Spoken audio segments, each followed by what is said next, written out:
Welcome to another episode of Chris McDaniel's America here on the Midnight Ride Network, your home of the anti-establishment movement in this country. With me as always, Jack. How are you? I'm doing all right, Chris. Well, look, big show today. A lot of topics to cover. I want to start at some point with this Supreme Court of the United States and the number of decisions they made last Friday during the last term of this year's court session. A lot of good stuff there. I want to get to that. Also, at some point today, we've got to venture into socialism and the rise, once again, of socialism in the modern Democrat Party. I keep watching this occur time and time and time again, and it seems that they try to disguise it because they know America is not quite ready, or I don't think it's quite ready for socialism. So they try to disguise it as best they can, and yet now mainstream socialism is a Democrat thing. How do we know this? New York City. New York City, we'll talk about that. There's an up-and-coming socialist. He doesn't even hide the fact that he's a socialist. Up-and-coming socialist there upset the political apple cart, so to speak, and upset the establishment in New York. So now we've got a full-fledged socialist running for our largest city. Ouch. And then lastly, I want to dive into the Middle East just for a bit. Not much, because I realize it gets all of you so fired up because everybody seems to have lost their ability to exercise common sense in these conflicts. We'll talk about that and ask the serious question, is there going to be peace in the Middle East at any time in our lifetimes? Unlikely. We'll discuss it. First things first, though. If you talk about the legacy of Donald Trump, there's going to be a lot. There's going to be a lot. A lot of it, though, because of the nature of the government, is going to be short-lived unless Congress acts, right? Trump can enter executive orders, and those orders will stay into full force and effect. They're not laws. They're not laws, but they can conduct operations under executive branch departments. They're not laws. But the second he has to leave the White House, and I realize many of you think he's going to run for a third term. No, he's not. That's forbidden. It's not allowed, and I've heard the conspiracies, and I'm telling you, it's not going to happen. There's not going to be a third term. Even if we wish there could be, there's not going to be. So the question is, what happens when he has to leave? Well, those executive orders will fade away when a new person comes into office. Hopefully, it's someone who will affirm these orders. Maybe, who knows who it'll be. Maybe somebody under his wing now, or it could be a new president that doesn't share those beliefs, and he'll just rescind willy-nilly those orders. But there is one part of this that's more permanent. Not completely permanent, but more permanent than not. More permanent than an executive order. And that is what's called the Supreme Court of the United States. Now, the Supreme Court doesn't make law. And that's been a real fight for us over the last 60 years or so, is that the court became very activist-leaning when the liberals had it. And they were literally rewriting laws and claiming they were court decisions. That should be problematic for a country like ours because, I don't know about you, Jack, but I've never cast a single vote for any member of the United States Supreme Court. No, so I it's, didn't. it's an unelected agency, or unelected branch, if you will. And because of that, they're not supposed to make laws. Our Constitution doesn't empower the Supreme Court to make laws. That's congressional authority, not judicial authority. Let's go over it real quick. You have an executive, that's one branch. You have Congress, or a legislative body, that's the second branch. And third, the judiciary, the federal judiciary, that's the third branch. And the federal judiciary was supposed to be the more limited branch of government. Well, when the left had it, they really expanded those powers tremendously. And they did it because they knew a lot of these crazy things they wanted to do weren't possible unless an unelected Supreme Court majority did it for them. Think Roe versus Wade, for instance. If you've read the decision, if you were around when the decision was rendered, you'll know that a lot of liberal philosophers, even Supreme Court watchers like law professors, did not think that Roe was really based in solid and sound constitutional theory.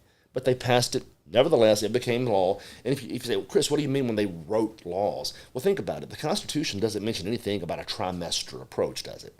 No. So in Roe, they created this trimester approach where the first trimester, baby had almost no rights, second trimester, maybe a touch, and third, a few.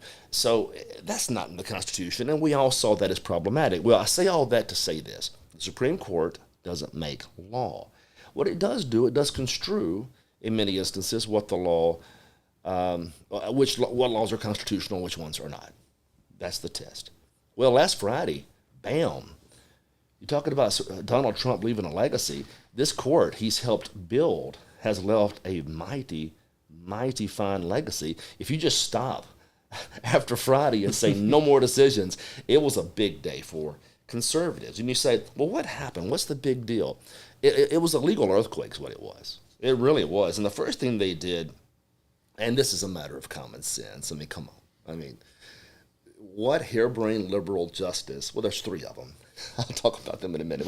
But what harebrained liberal justice could reasonably argue that the Constitution mandates or allows or should never allow states to prohibit the funding of Planned Parenthood with taxpayer dollars? I mean, come on. So if a state like Mississippi or others decides to ban using taxpayer dollars to fund Planned Parenthood, the question is that constitutionally permissible? What reasonable legal scholar would claim it is not? I mean, come on, people. Anyway, the Supreme Court finally made that clear. Of course, it's permissible. Of course, a state can't be made to continue funding Planned Parenthood for eternity. And if a state wants to stop it, by the way, isn't that the very definition of democracy? You liberals claim you're defending democracy. Well, a state and its duly elected officials decides not to spend taxpayer dollars on abortions using Planned Parenthood as an apparatus by which that money is sent and received, they decide not to do that. Shouldn't you respect that decision? Yes. If you value democracy, yeah, I guess you should, right? But oh no, let's take it to a federal judge and try to find a right of Planned Parenthood to receive these funds forever and ever. Amen. And the court's like, you got to be kidding me. Of course they can cut off monies to Planned Parenthood. And that was a good victory. Now, let me complain there just for a moment. Not every state has done this. Some states have, and that was upheld. Good decision. Yeah. But where's Congress been all these years? It's one of the most frustrating things of my life to hear Republican office holders come back to their districts and talk about not funding Planned Parenthood. And yet every funding bill for the last 50 years, they funded Planned Parenthood. Yep. And they all voted for it. Yep. Then they say, well, we had to. No, you didn't have to. You could have grew a pair, and you could have fought that issue and not funded it. No. Here's what they do. They like to cast these bad votes, then come back and try to rationalize it, knowing that the people really aren't paying attention. There'll be a slight anger, but then they'll raise $30 million and get reelected, right? That's the name of the game. Bottom line, that's always frustrated me. Has it not you? It very much frustrates me because, I mean, they'll come back with their typical buzzwords they like to use whenever they don't want to give you an honest answer, which is, it's a complex issue. Is it? It's really not. I mean, you've heard that, though, because you've been in the room when it's said. Well, you consider this. So all this trash talking, and I'm talking about Republicans now, which I'm a Republican, or I have been my entire life. I'm conservative. And we shouldn't fund Planned Parenthood. If you elect me to Congress, we're not going to fund Planned Parenthood. And then, boom, every vote they cast, funded. Boom, every vote funded. Boom, every vote funded. And that's despite the fact that there's been many years over that last 30 or so that our party has controlled the whole apparatus of government. Yep. So what's the excuse there? What's the excuse? I don't want to. No, what it is, what it is, they don't have the guts to do anything about it. And they want to blame the court, and they want to blame the parliamentarian, and they want to blame everybody else, knowing the people aren't paying attention. I mean, frankly, most voters don't give, I can't say that, but you know where I'm going with You that. probably can't say it. Listen, man, they prey on our ignorance, and they've been winning on our ignorance for as long as I've been in politics. Yeah. It's not about principle. It's about whoever can raise the most money, and how many people can they fool. Anyway, Planned Parenthood. Of course it shouldn't be funded by taxpayer dollars. It's a matter of common sense, is it not? It absolutely is. And I don't want to hear the great percentage of their services serve women in other ways. Bottom line is money. One more excuse. They say, well, there's been an amendment years ago that says that monies can't directly be used to fund abortions. a dollar is fungible, you nitwits. Yeah. If Planned Parenthood receives $1 million from you, say the Houston, Texas location, I'm not sure how much they did, $1 million location, it's fungible. You can't track where those monies are going. No. Right? So if they take their private money and send it over to perform abortions and then take the public money to prop up the rest of the organization, your dollars are still funding abortions. Why can't people see this? Have we gone so wildly nuts because we're so concerned about electing red that we can't see where they're lying to us on some of these issues? Hold on, I don't want to get too far down this rabbit hole. I've already gone a bit too far. Planned Parenthood, of course, it shouldn't receive taxpayer dollars, period. And now the states, apparently, I thought they already had the authority. I thought they already had the authority to cut off funding. Now the Supreme Court says, yes, you may. Great decision there. We should celebrate that. Number 2, parental rights. Now, I'm a big believer in parental rights. Yeah. And I don't want to hear this hodgepodge about it takes a village. It doesn't. It takes 2 parents. I don't want to hear that nonsense about taking a village. I want my child to be educated in classics. I want him to be able to, I don't know, do basic math, which my kids really can't at this rate. Just simple things like that. I don't want them coming home with wild-eyed theories about transgendered politics. And they say, well, why is that? Because it's not, I don't know, calculated to lead to a productive life. No. And by the way, those are theoretical concepts in any event. I want my children not to be brainwashed. I want them to be educated. Big distinction there. Focus on actual biology as opposed to transgender theory, for instance, right? Well, okay, parents have always had the rights, for the most part, we think, to steer educational curriculum. But as you know, that's not always been the case. Parents try to get involved, and they try to impact the school boards. But ultimately, the more the liberals have controlled the public institutions, such as public education, the more they've used it to brainwash and indoctrinate our children. Well, finally, some parents had enough, and they're like, whoa, this doesn't seem right. You're literally pushing these issues on our kids, right? Questioning all of these biological realities for a political purpose. And you're pushing it on them. And some parents finally said, look, that violates my religious freedom. Oh, now we're on to something. Tension among different political so-called liberties and fundamental freedoms. Well, these parents fought. And they took it all the way to the Supreme Court, and this is the way it worked. Apparently, one of these school districts decided to push these books on these kids and not allow parents any mechanism to opt out. Now, let's just stop right there. Are you seriously telling me that as a parent, I can't opt out of a theoretical class for my child or a theoretical notion or concept of my child? What if I tell you with a strongly written letter that doing that violates my deeply held religious beliefs? That implicates the free exercise clause of the federal Constitution. That's the argument they made. And again, 6-3 decision. You're darn right it does. And so now parents across this country, if this stuff's being shoved down these kids' throats, at least they'll have the right to exercise an opt-out provision, as opposed to just sitting there and watching them violate their core, traditional, fundamental religious beliefs. Another really, really good decision. Number 3, another common sense decision. I mean, sometimes you read these things and you're like, really? All right, pornography. Yeah. Jack, you're an expert in that, I realize. not hardly. But. There's a decision. There's a decision here. And again, common sense. States have their own individual and legal distinctions in our system. You do realize, y'all still realize that, right? United States. They don't. No, they don't. It's not the United States. It's these United States. These United States. This is going to blow your mind. Texas is a country. California is a country. Mississippi is a country. We call them states, but that's what they are. They have their own unique respective domestic policies and agendas, and that's called good government, right? 50 states, different 50 countries, this exercise of democracy and a republic form of government under this umbrella. Of course, a state, if it's so inclined, can say, I don't know, for instance, you have to show your valid ID or even better, at least verify your age. Yeah. At least verify your age before my 8-year-old gets online and watches pornography, right? It's common sense. There's no constitutional guarantee to view pornography, and there's no constitutional guarantee that you don't have to show your age in an age-specific realm. It happens all the time. When we're kids, Jack, 16, 17 years old, you're trying to get in that R-rated movie for the first time, right? What do you have to show? ID that you didn't have. Even casinos down there on the coast, right? What do you have to show before you get in? An ID.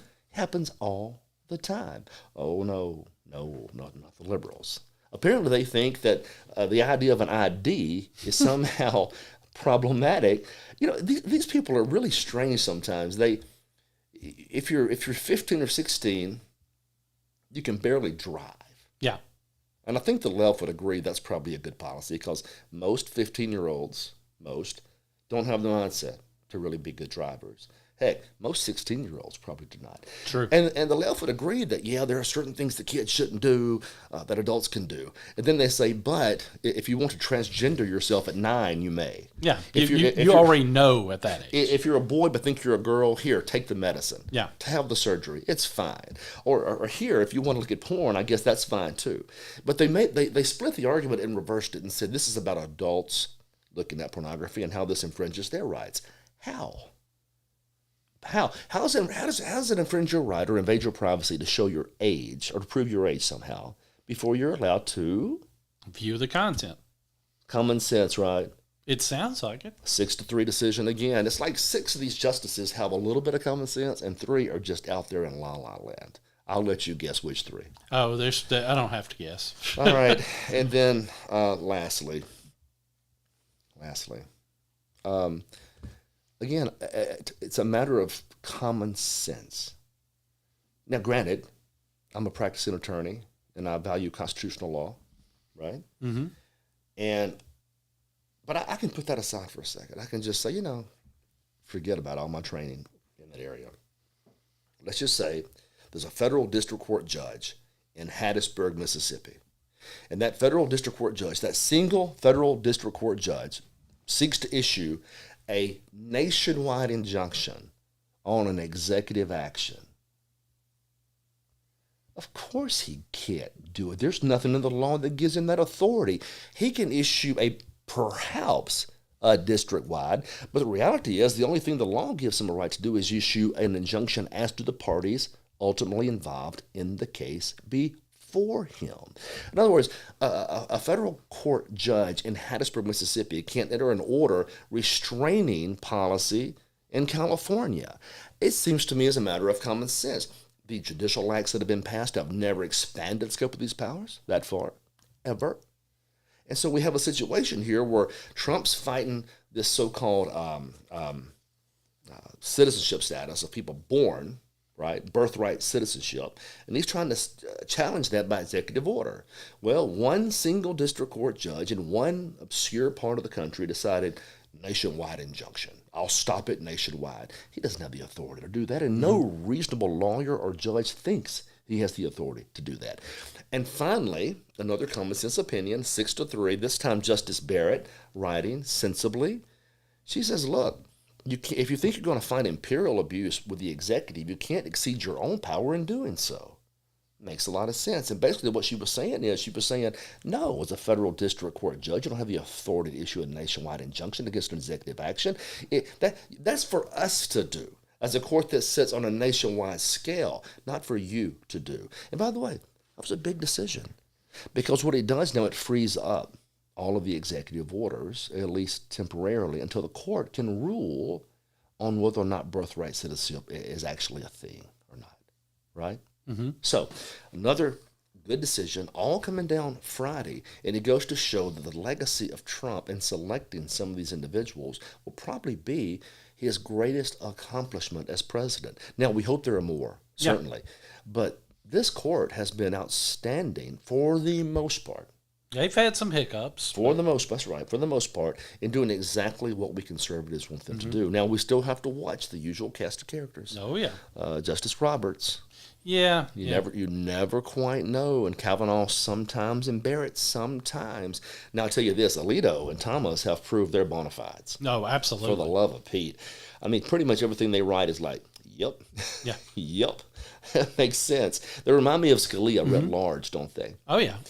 So, look, bottom line here is we're moving the right direction with this court.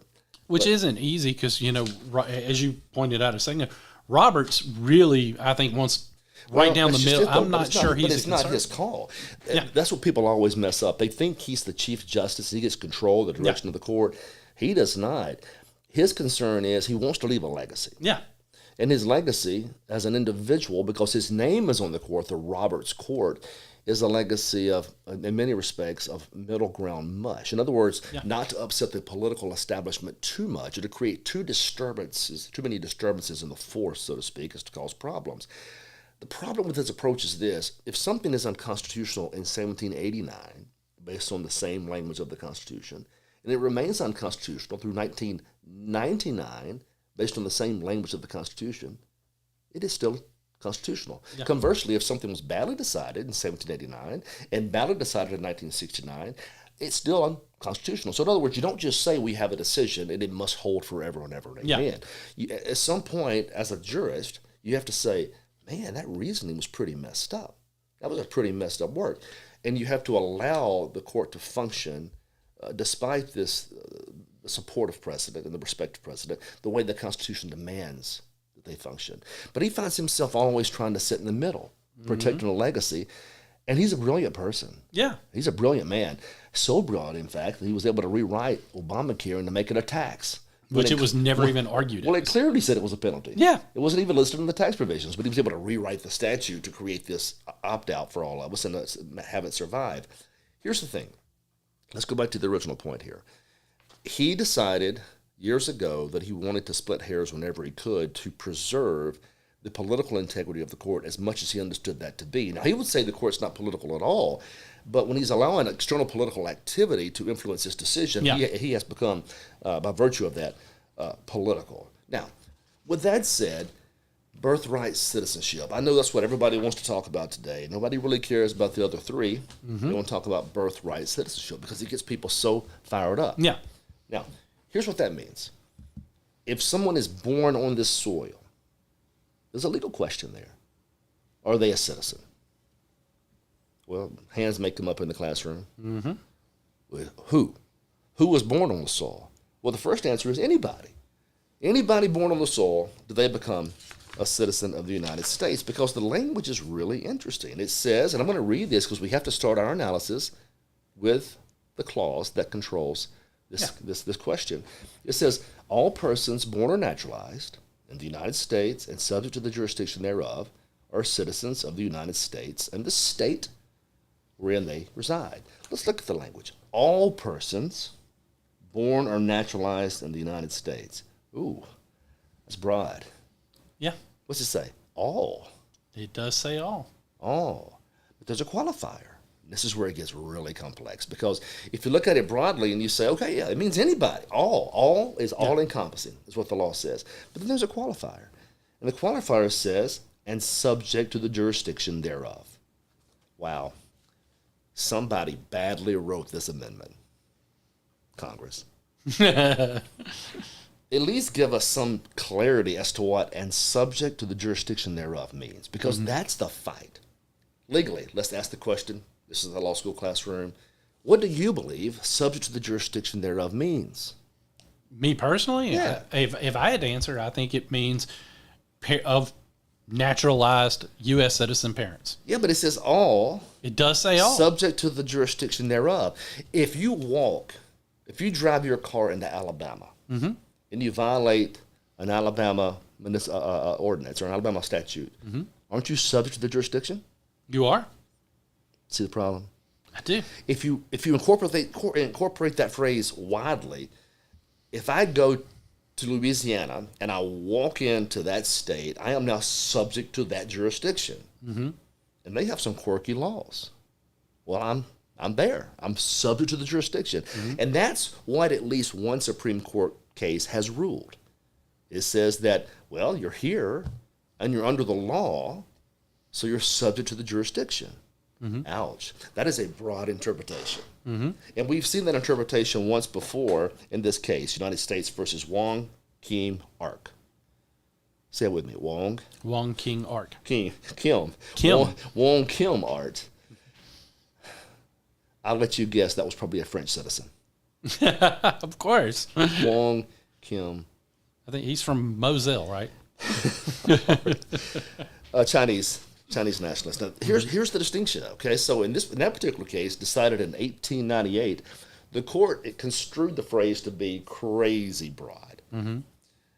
This individual was born here based on parents who were here from another country, not citizens, but here's the rub, but we're legal here.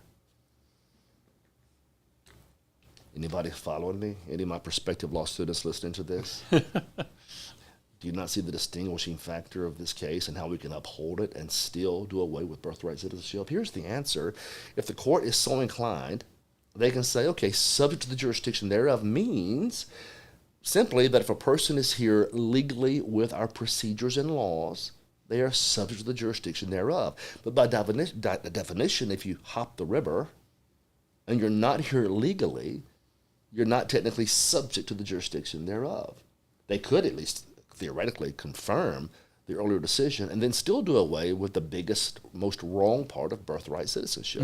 Because I think what we're all trying to stop is that if somebody just comes over here legally and has a baby, that child, in my mind, should not immediately become a citizen, should they?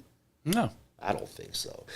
I once used the example years ago on another radio show that it's akin to having an ambulance, for whatever reason, rushing through the United States from Mexico. Maybe the mom's trying to get treatment, right? And then as they get into Texas, the baby is delivered. And then boom, no matter where this child is from, no matter the legal status of the parents, the child is automatically a citizen of the United States. I don't think that was the intent of the amendment. I don't either.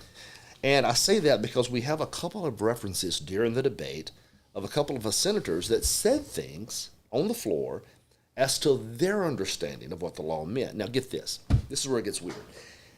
That's not authoritative. In other words, it doesn't control the debate or the discussion, but it helps us understand maybe what that little phrase means. And one of the senators, his name was, if I can find it here, Jacob Howard. He was talking about the meaning of the language. And he says, this will not, of course, include persons born in the U.S. who are foreigners, aliens, or belonging to families of ambassadors or foreign ministers accredited by the government of the United States. So it was clear that ambassadors' children aren't subject to the jurisdiction. Right? So we know the phrase has some limited applicability.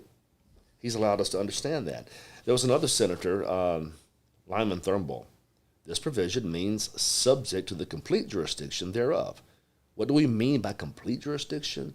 Not owing allegiance to anybody else. So, talking about ambassadors there primarily. But can't the same be said about a couple that's here illegally with their child? I think so. Then we got to narrow that phrase as best we can with an originalism. Now, granted, it gets difficult because we have a case right on point that confronts us, but I think we can carve around it. My prediction, 5-4, with a caveat that the 1898 case is upheld, but that the worst part of birthright citizenship is abolished. What are your thoughts? I agree that we've got to come up with a solution here, because this just granting anyone who can come into the country illegally, know that they're coming in the country illegally. In many cases, some of them are coming over already knowing that they're pregnant. They just want to have their child born here so they can have that citizen status. We've got to come up with a way to get around that, because again, we and I think there are ways. Well, there is one way is we could amend the Constitution. Yeah.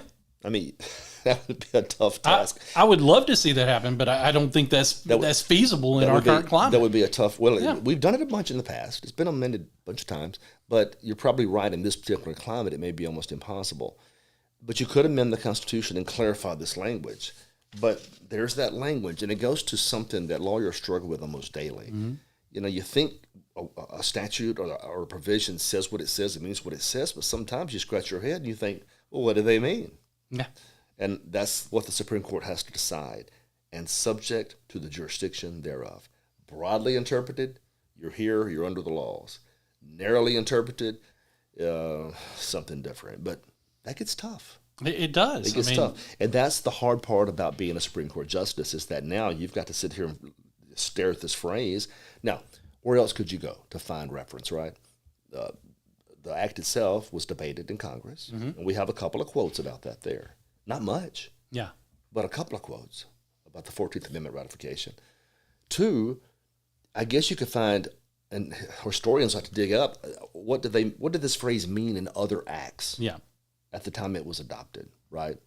In the 1860s, what did this mean in other pieces of legislation that perhaps were passed in 1830, 1840, 1850? They may give us some guidance. But the Supreme Court's going to have to rule on this. Here's the better question. Why didn't they the other day? They could have. They passed on it. And they did it, I think, for the right reasons. The appeal was a very narrowly formulated appeal. It did not call for the resolution of that question. So normally courts are very reluctant to jump out and rule on things they're not supposed to. But we could have got, I'm kind of surprised Thomas didn't give us something. Or Alito didn't give us something, right? Yeah. Footnote. And by the way, blah, blah, blah, blah, blah. That would at least give us something to think about and discuss rationally. But we still don't even know, so the issue is still ripe for consideration. How much time do I have for an ad? This is perfect. Did I feel that? I think you did. Let's do a quick ad.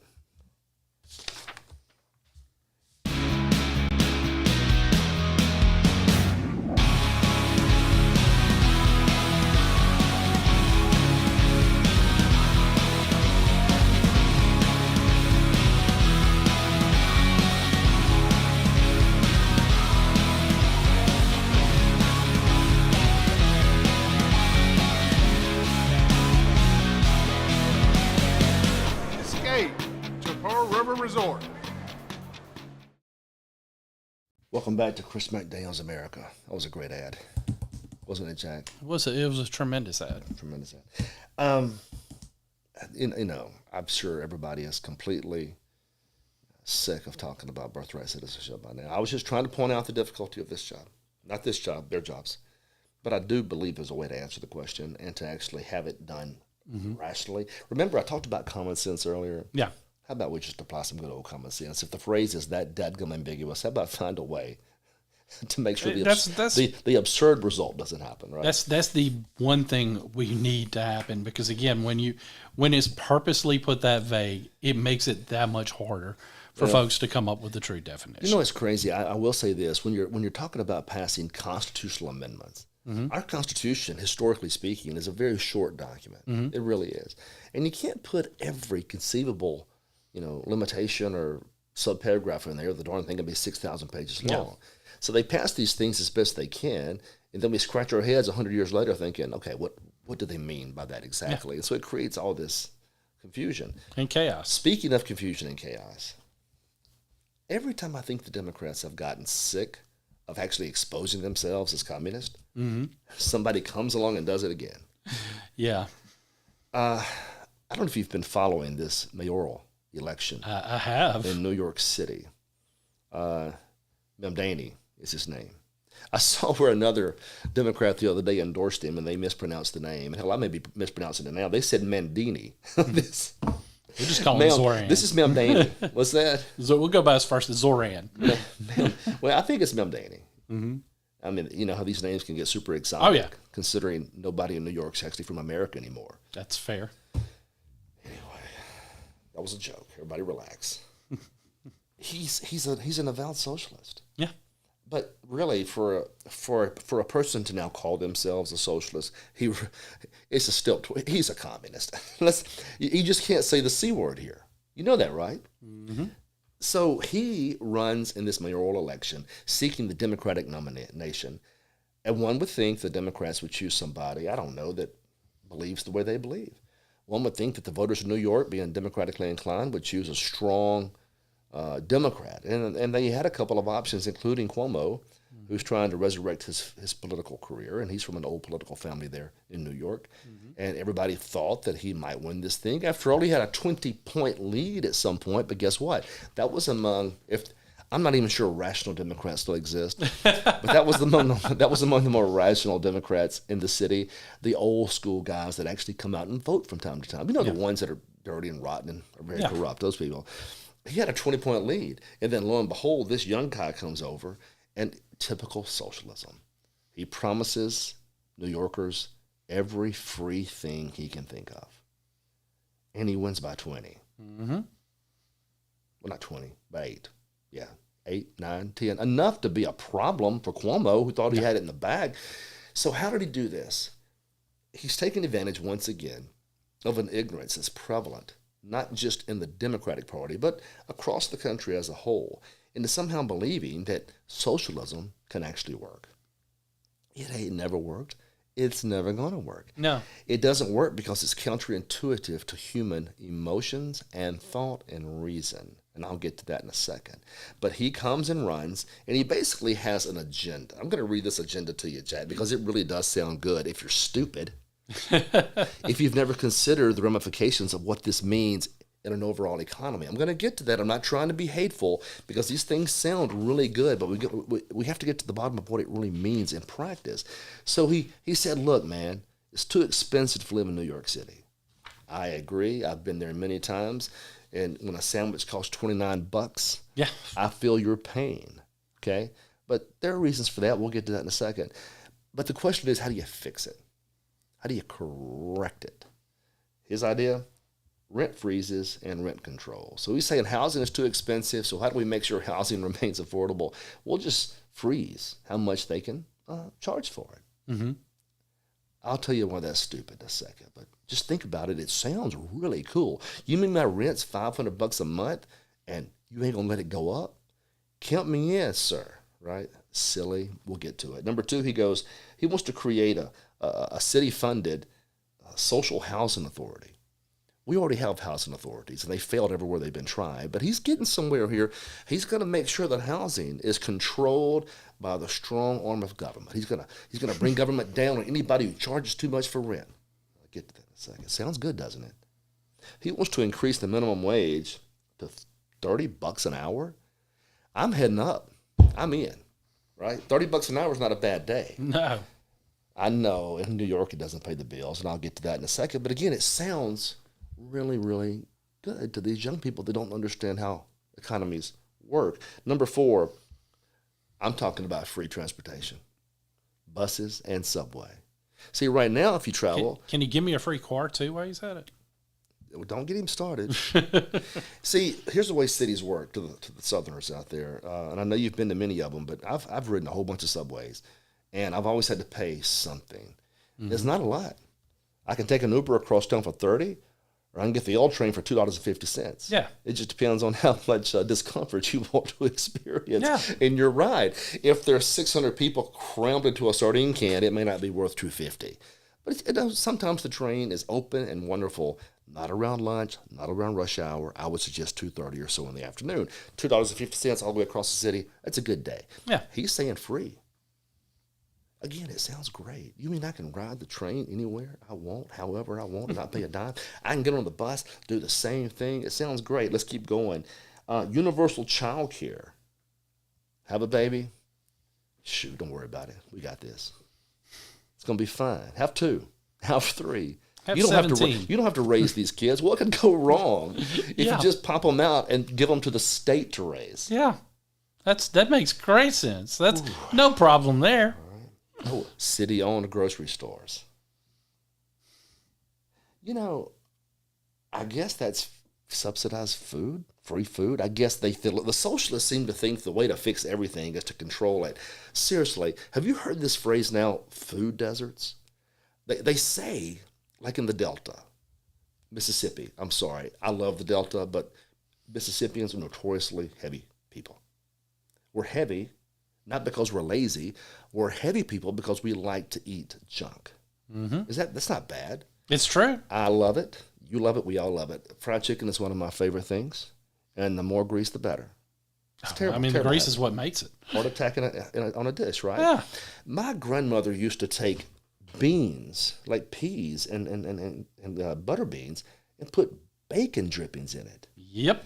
So let's take this dish that for about 15 seconds is healthy, and let's say, no, here's some bacon fat. And don't throw away that grease because we're going to use that grease to cook something else We're going to later. use that grease for the Yeah. next 63 years. Yeah, don't throw away that grease. We don't throw grease away. We No. store grease for future references and events. I mean, somebody may need that grease. You throw that grease away, you get your hand slapped. And not just the grease, the containers. I mean, our folks, not our folks, Mississippians, we go through the Great Depression. We think now we got to keep tinfoil. You know what I'm talking about. I do. Every member in the world's got, leftover tinfoil, and they don't use Tupperware. They use the old stuff. Yeah.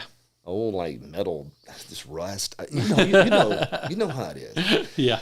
I don't know how I got off on this. The bottom line is we're heavy people. So in the Delta, the thought is that, well, if we just had a store that sold fruits and vegetables, everybody would be healthy. No. The reason you don't already have a store that sells fruits and vegetables is we don't like fruits and vegetables. I mean, the Delta is the most fertile ground in the world for agriculture. If you want to plant a tomato, get after it. The problem can. is I'd much rather have fried chicken and sausages. Wouldn't you? Oh, absolutely.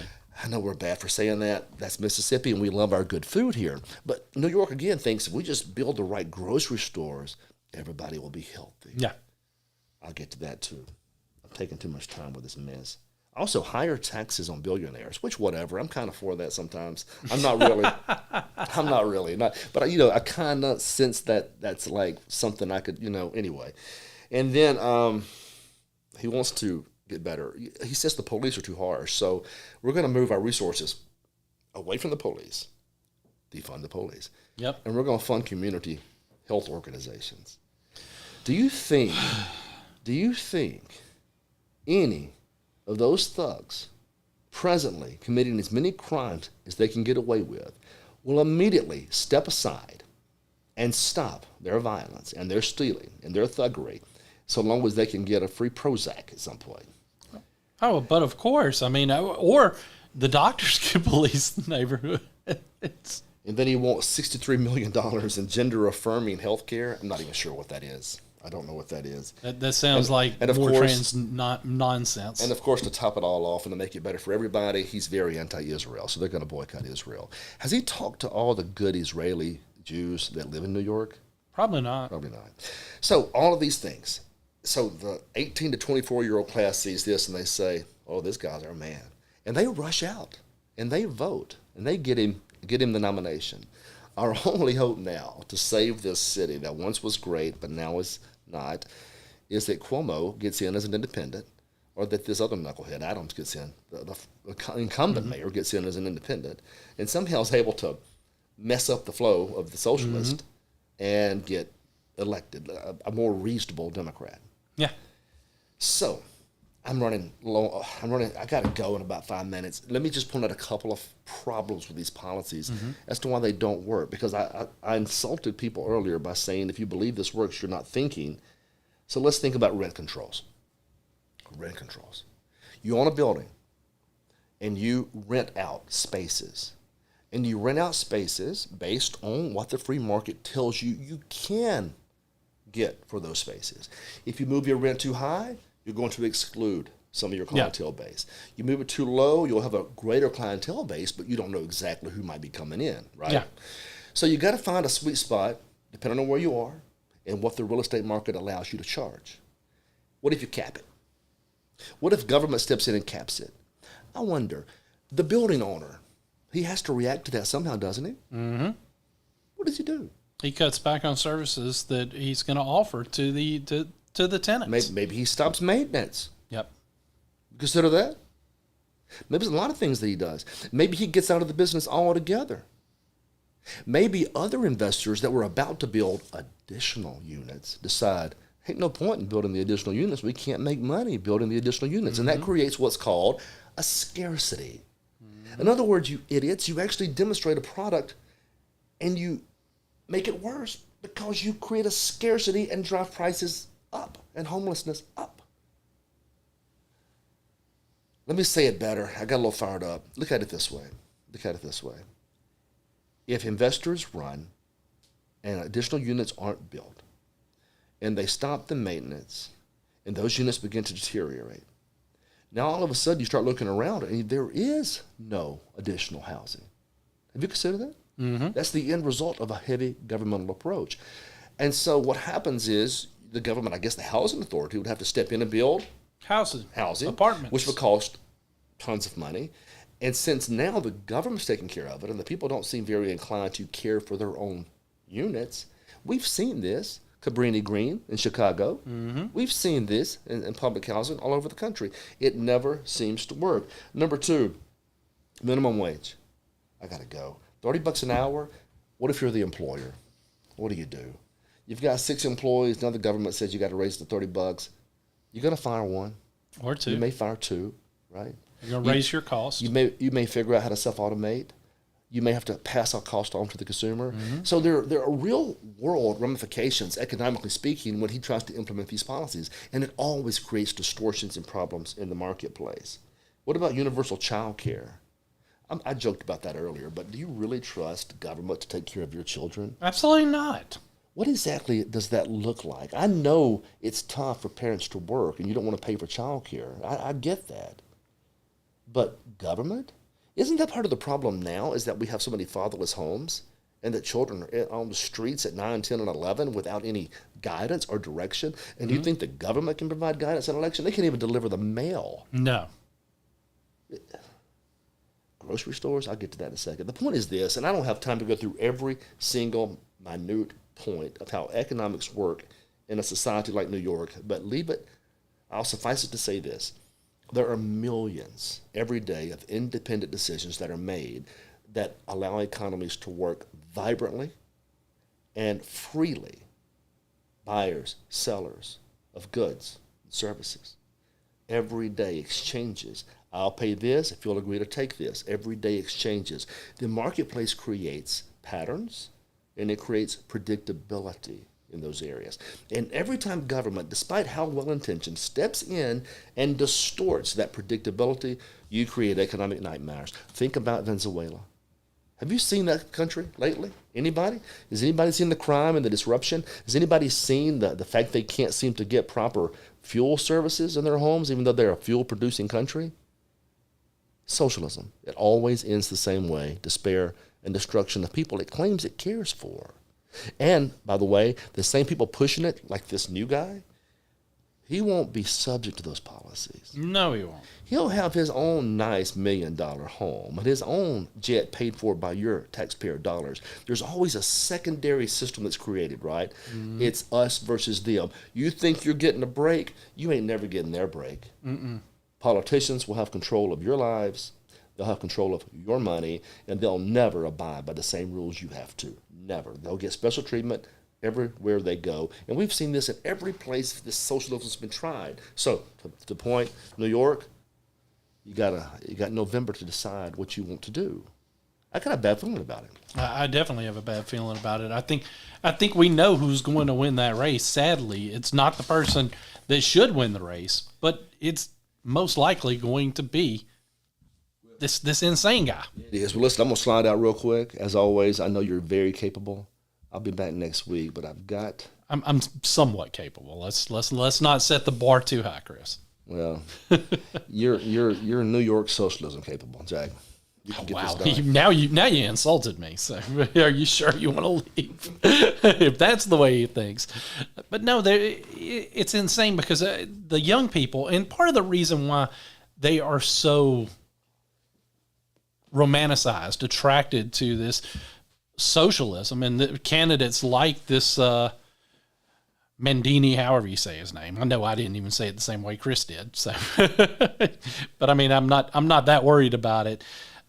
They get attracted to him. Bernie Sanders, they're attracted to him because, again, when you hear these things, like when Chris was reading them out loud, it sounds really good, people. It sounds really, really good for them to come out and say that we're watching as Chris tries to sneak by the camera without tipping it, and we'll give him a big hand. He got by without knocking over the camera. So good job, Chris. But anyway, the thought process that these young folks go through. They hear that stuff. It sounds really good. It really does.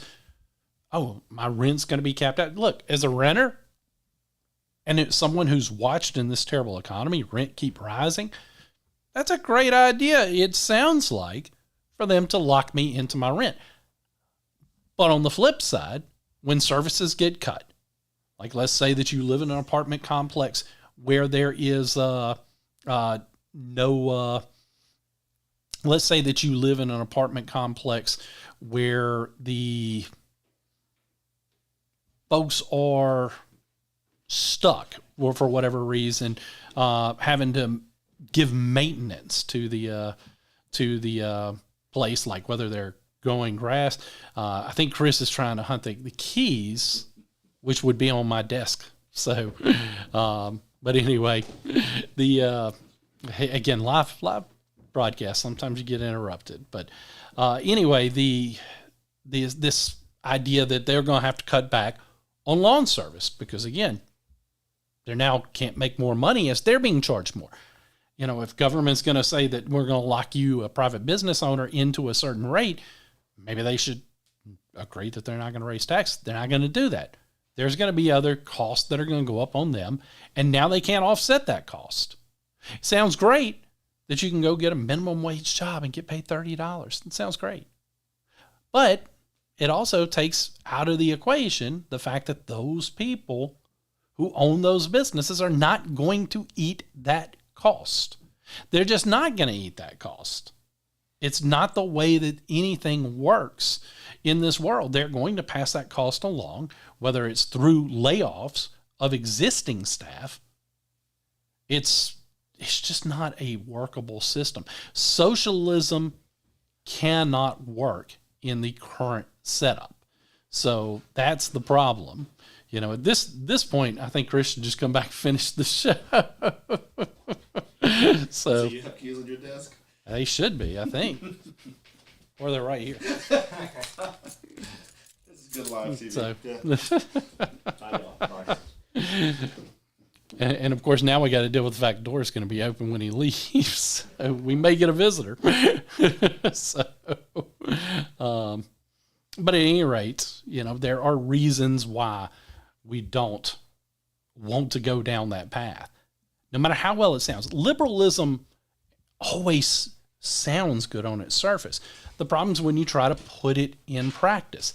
It does not ever work as well as you think it should. Because that's the problem with liberalism is it's a great idea or a great sounding idea. It's not a great idea, but it's a great sounding idea.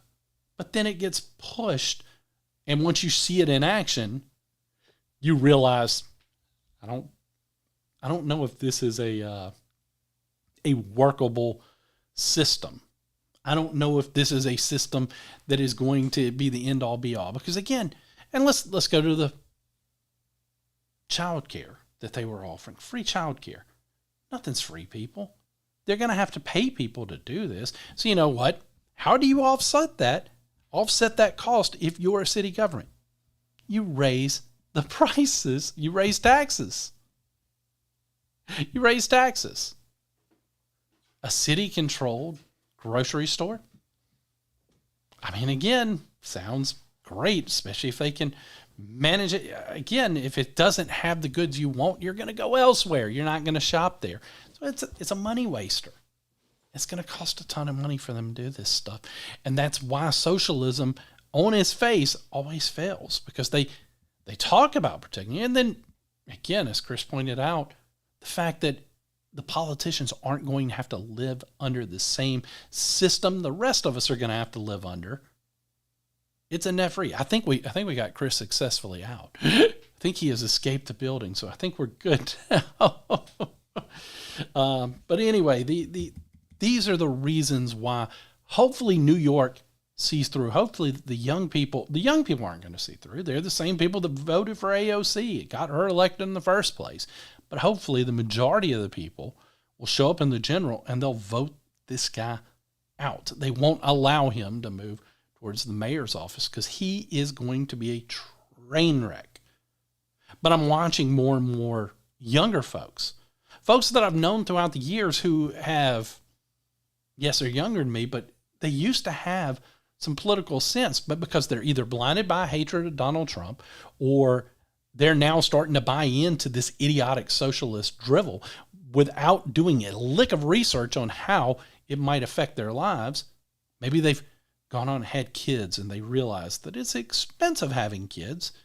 And now they're thinking government should take care of their family, and government shouldn't. There was a time years ago, wasn't that long ago, when families that were struggling, that had a need for help, they got that help. But it wasn't from government who gave them that help. It was from their local church. It was from local groups. They found a way to take care of their neighbor. Maybe it was their neighbor. Folks reached out that helping hand. I remember as a child when my grandmother on my mother's side passed away. I was, I think, 9, 10 years old. I wasn't that old when she passed. And I remember when we got back at home, she was buried in Pensacola, Florida. When we got back home to Vicksburg, Mississippi, there were so many people that came by with baked dishes for our dinners. I mean, it felt like for the next 2 months, my mom didn't have to cook anything. She didn't have to go out and pick up anything because the neighborhood was showing up with food. And it may have only been a couple of weeks, but you know how it is when you're a child. Weeks feel like months. It's the beauty of being a child. But there was so much food that was just brought to us because the neighborhood, those friends, they wanted to take care of us because they understood how difficult it is to lose a parent. So they were trying to take care of my mom and take a burden off of her. I don't know that that happens the way that it once did. I don't know that that happens the way that it did back in the day because, again, we used to have that sense of value. We used to have that sense to where we take care of each other. Now, young people believe that it is the government's role to run out there and take care of us. It is not. And it's extremely dangerous for us to have that mindset. We have to get away from that mindset. And that's why we have to beat folks like this lunatic in New York.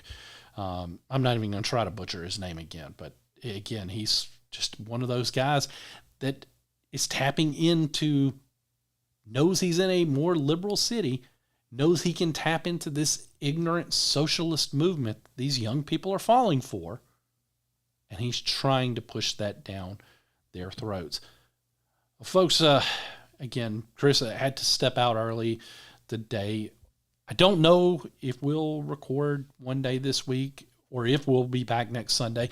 We're coming up on the 4th of July holiday this week, which, again, means a lot of you are going to be traveling. A lot of you are going to be out anyway, which we hope to be taking some time off as well. I know we're trying to do everything we can to enjoy the holiday and celebrate our great nation.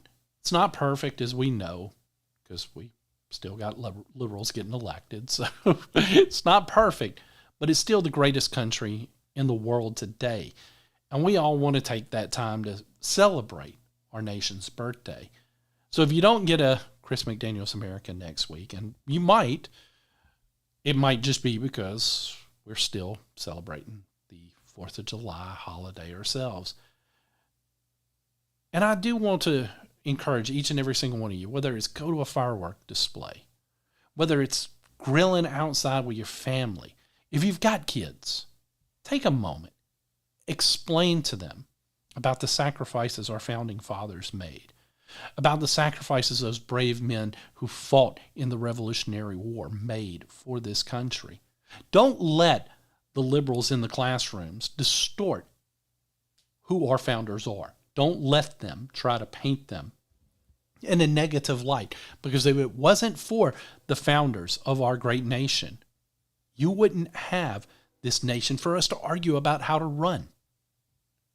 You wouldn't be a part of the greatest nation in the world. Not perfect, but it's still a hell of a lot better than the other countries out there, in my personal opinion. Guys, this has been Chris McDaniel's America, right here on the Midnight Ride Network, your home for the anti-establishment movement. I'm Jack Fairchilds, and for Chris McDaniel, we'll see you guys again real soon. Looks like you've been sleeping well, Megan, he's back. The My Pillow guy. and you're looking good. Still feeling good. Well, just when you thought it couldn't get any better, we've got the best pillow ever, My Pillow 2.0. Wow, it's so soft and smooth. It's cool to the touch. How did you do that? Well, we took My Pillow's patented fill and combined it with this new technology that we didn't have back then when I invented My Pillow to bring you the best pillow in history, My Pillow 2.0. Just like all of you, I never imagined that My Pillow could get any better. That's why I haven't changed it in nearly 20 years.